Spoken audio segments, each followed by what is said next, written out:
बलवंत सिंह के बारे में गलत जो भी सूचना मिली गई है, सुसाइड उन्होंने नहीं किया है, उनको एक किस्म के अधिकारियों ने फंसाया गया है, उनके दबाव में आकर के उन्होंने ये किया। उनको बीच में नौकरी भी उन्होंने ज्वाइन करवाई, बाद में उनको फिर उनको हताश में किया गया है, फिर उन्होंने मजबूरी में आकर के अपने होश हवास खो बैठे, लेकिन उसके पीछे पड़ गए अधिकारियों ने जो है उनको खुद ऐसे गलत साइन करवा के अपने उसमें चेक बुक पर उनको निकाला और उनके साइन मिलाए जाएँ तो उनके साइन नहीं मिलते हैं उसमें, और उसके घर में भी उसके चेक हैं, उनमें कोई साइन उनका मिलता नहीं है, और एक किस्म का गलत उसको वो उठाया गया है। कल हमने ज्ञापन कमेटी बनाई है सरोखाप की, और कल हम डीसी साहब से मिलेंगे। सभी आदमी जितने भी हैं हम ज़्यादा से ज़्यादा तादाद में वहाँ पहुँचेंगे और डीसी साहब के जो भी अपनी वो होगा हम उसको अवलू कराएंगे, और इसको हक को हम लेकर रहेंगे तड़के कल दूसरे भाई के साथ में ऐसा धोखा ना हो। धोखा का धड़ी वाला मामला है, बैंक वाले भी इसमें शामिल हैं, अकाउंटेंट शामिल है, जो भी इसने किया है वो गलत किया है, और कल जो भी फैसला होगा डीसी साहब को हम ज्ञापन देंगे। आपकी मुख्य मांगे क्या है? हम मुख्य मांगे ये है, दोषियों को सज़ा मिलनी चाहिए, उस घर को एक सदस्य को बढ़िया से बढ़िया नौकरी और 1 करोड़ रुपए उसको मिलना चाहिए। जो आजकल सीएम वगैरह की घोषणाएं दे रखी है, जो भी एक्सपायर्ड वगैरह किसी भी प्रकार से होता है तो उसको घोषणाएं करते हैं, जो 1 करोड़ उसको मिलना चाहिए, और अच्छी उसको बढ़िया से बढ़िया उसको नौकरी उसको ज्वाइन करवाया जाए उसके परिवार को। धन्यवाद। ज्ञापन देने के लिए डीसी साहब के पास जब आप जा रहे हो वो किस समय पर आप कर रहे हो?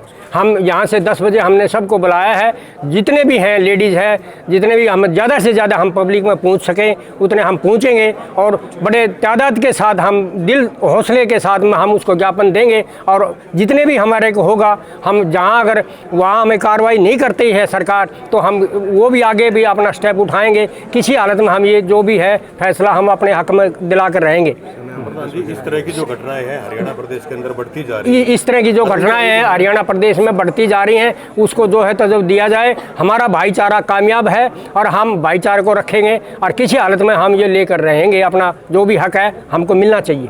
क्या आपके कोई सरकारी नुमाइंदे हैं, जैसे कांग्रेस के हैं या बीजेपी के हैं, सरकार से जुड़े हुए, उन लोगों के सामने भी आपने बात रखी है? देखो, हमने इस प्रकार की हमने कोई पार्टियों से कोई मतलब नहीं है, हमने सब पार्टियां बराबर हैं इस मामले में, हम सब भाई हमारे साथ हैं, और जो भी है बीजेपी है चाहे कांग्रेस है चाहे आप वाली पार्टी है, हम सबको मिल करके साथ लेकर के चल रहे हैं। इसमें कोई पार्टी का संदेह नहीं होता है, इसमें जो भी हमारा हक है हम अपना हक को लेंगे, न्याय के साथ हम चल रहे हैं, और न्याय हमारे को मिलना चाहिए। प्रधान जी, अगर सरकार इस न्याय की जो आपकी मांग है उनको अगर नहीं मानती है तो आपका कदम क्या रहेगा? अगर न्याय हमें नहीं मिलता है, किसी भी वजह से नहीं मिलता है, तो आगे भी हमारा स्टेप लेगा और हम लेकर रहेंगे। हम सड़कों पर बैठना पड़े चाहे हमने वहाँ उसके धरना देना पड़े तो उस प्रकार से हम करेंगे, जैसे भी होगा हम इस चीज़ को आगे बढ़ाएंगे। क्या नाम है जी आपका? मेरा शमशेर सिंह नाम है, फ्रॉम बिगोवा। जी, मेरा एक क्वेश्चन है, आज जो ये पंचायत ऑर्गेनाइज की गई है, करीब करीब कितने गांवों के पंचायत थी, कितने दूर दूर तक आपके हिसाब से लोग इसमें 36 खाप जो जाखड़ खाप है वो पूरी की पूरी है, सभी सरपंच वगैरह आए हैं, हर आदमी हर गांव से हर आदमी गुड़गांव, इसमें पूरा दक्षिणी हरियाणा शामिल है, पूरे दूर दूर से आए, पूरा प्रदेश से इसमें शामिल हुए हैं, हज़ारों के हिसाब से इसमें लोग आए हैं, और उन्होंने सभी सहानुभूति जताई है कि हम आपके किसी भी कीमत पर हम आपके साथ में हैं और आगे भी आपके साथ रहेंगे। धन्यवाद। तो इधर से हमें हमारे साथ प्रधान जी है, उनसे भी हम बात करेंगे। जी, यादव महासभा के प्रधान हैं सर, पहले तो हमारे जितने भी दर्शक देख रहे हैं आप अपना नाम बताइए सर। मेरा नाम अवतार यादव, महासभा प्रधान झज्जर। मैं पहले तो आप सभी को हाथ जोड़ कर नमस्कार करता हूँ। जी बोलिए। जी, हमारा सवाल ये है कि सरकार अगर 1% भी इस न्याय की तरफ नहीं जाती है, आपकी जो मेन मुख्य मांग है वो क्या है? मेन मुख्य मांगे जो हमारे प्रधान जी ने बताई, 3 मांगे हैं। सबसे पहले तो उनके परिवार को नौकरी, फिर 1-1.5 करोड़ रुपए कम से कम, और जो जांच चल रही है निष्पक्ष जांच, यानी दूध का दूध और पानी का पानी होना चाहिए। हम मेन तो हमारा कोई पैसे से इससे ज़्यादा लेना देना नहीं, लेकिन हमारा ये है कि जो हमारे ऊपर आँच आई है, हमारे भाई को मारा गया है षड्यंत्र के तहत, प्रताड़ना करके ऐसे मारा गया, तो उसकी ये आनी चाहिए ताकि ऐसे भविष्य में कोई बच्चा ऐसा ना करे। वो तो एक मारा नहीं गया, षड्यंत्र से मारा गया। एक वो शहीद वाला लड़का था, शहीद होना था उसको, तो ऐसे किस्म का बच्चा था और उसको मार दिया गया षड्यंत्र के तहत। तो अभी हमारे साथ है अजय धनखड़ जी। जी, ये इस कमेटी के सदस्य हैं। तो धनखड़ साहब, आज जो ये पंचायत थी, इस पंचायत में मैंने किस बात पर फैसला लिया? देखो, पंचायत थी और 36 बिरादरी के लोग आए, इस बात से सारे समाज को मजबूती मिली। और दुख इस बात का वो है कि जो राजनीति में लोग जात पात के नाम पे वोट मांग रहे हैं, जो यहाँ से चुन के भेजे गए और जो हार गए कुछ वोटों से, सबसे पहले समाज ने उन लोगों का इलाज करना पड़ेगा। क्या कारण है कि जब संजय लाठर ने आत्महत्या करी, मैं सबसे पहले वहाँ पहुँचा था, डेड बॉडी रख के हम बैठे, तो 24 घंटे में मुख्यमंत्री भी, विपक्ष का नेता भूपेंद्र हुड्डा भी, सारे विधायक भी, अभय सिंह चौटाला भी, सब वहाँ आ गए। और मनोहर लाल खट्टर पोस्टमार्टम हाउस में आया और उसने हमारे से पूछा कि आपकी मांगे क्या हैं, और वो सारी मांग मान ली।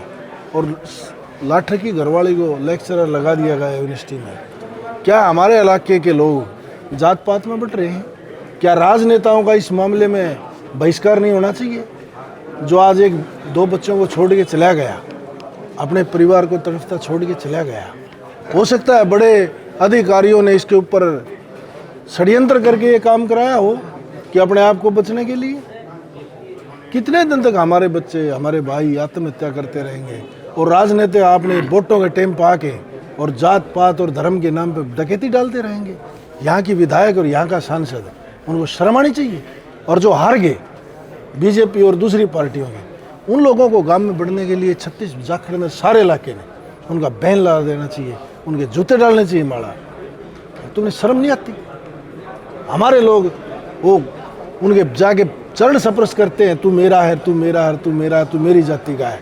कहाँ हैं वो लोग आज जो जाति के नाम पे वोट लेते हैं, फ़ोन कर वोट डलवाते हैं कि ये जाट है, ये हीर है, ये गुज्जर है, ये चमार है? उनको शर्म नहीं आती? जब किसी का बेटा, किसी का बच्चा चला जाए, जब वो चंडीगढ़ और दिल्ली में बैठ के मजाक उड़ाते हैं लोगों का।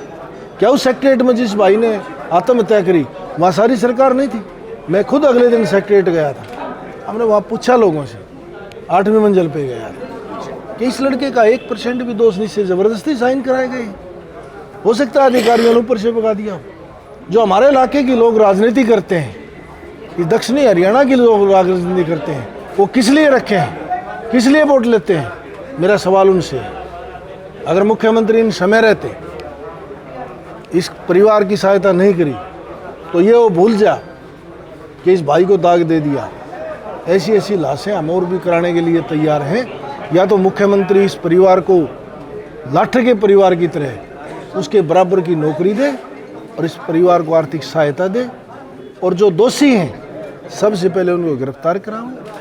अगर हमारे लोग इसी तरीके से बटे रहेंगे तो ऐसे ही कटते रहेंगे। ये एक सबक है। इस भाई की कुर्बानी से हमारी सब बिरादरियों ने सबक लेना चाहिए कि अगला नंबर किसका है। एक एससी समाज से डीजीपी ने आत्महत्या करी, एक जाट समाज से करी, आज एक यादव समाज से कर ली। हमारे अलग अलग बिरादरियों के लोग ऐसे ही कुर्बान होते रहेंगे।